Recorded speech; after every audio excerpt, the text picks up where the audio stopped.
The year is 1432. There is a city named Wallachia. Vlad was born in the dark corners of Transylvania.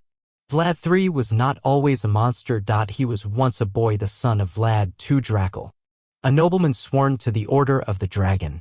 But fate carved his story with blood, not ink. As a child, Vlad and his brother Radu were taken hostage by the Ottomans. It was meant to ensure their father's loyalty. But what the Turks gave them in place of safety was betrayal, pain, and a lesson in power. Vlad learned that cruelty wasn't a flaw. It was a tool. Years later, after his father and elder brother were murdered by Wallachian nobles, Vlad returned home not as a prince but as retribution itself. The land was in chaos. His people broken. His enemies laughing. They wouldn't laugh long. Vlad's rule was forged in vengeance. He saw treason in every corner, and with reason. He invited the boyars, the noblemen who betrayed his family, to a feast. They dined well, drank heavily, and praised their young ruler. Then he chained them. The elderly were marched barefoot up the mountains. Many collapsed on the way. The young and strong were enslaved and ordered to build Poenary Castle stone by stone. Their bones remain in its foundation. Vlad's favorite method of punishment was impalement. A long wooden stake, sharpened at one end, was driven slowly into the body, not always fatally. Sometimes it was done with careful precision to avoid major organs. The victim could live for hours, even days. Thousands were impaled across the countryside. Forests of the dead. The crows had no rest. Ottoman envoys once came to meet him.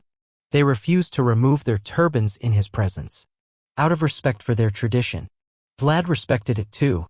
So he nailed their turbans to their skulls. He wasn't mad. He was meticulous. He waged psychological warfare like no other. When Sultan Mehmed II sent an army to capture him, they arrived to a valley filled with 20,000 corpses on stakes. Even the Sultan turned back. But even terror has limits. Eventually, his alliances crumbled. His people, exhausted by fear, began to waver. His brother Radu, now allied with the Ottomans, turned against him. Vlad was captured by the Hungarians. They kept him prisoner for over a decade. And yet, when he returned to power one final time, the cruelty returned too. It was all he knew, all he trusted. In 1476, Vlad died in battle. Or was assassinated. Or betrayed. No one agrees. His body was buried, then lost. Some say he rests at a monastery. Others believe he was decapitated and his head sent to the Sultan in Constantinople. No tombstone. No peace. Only stories.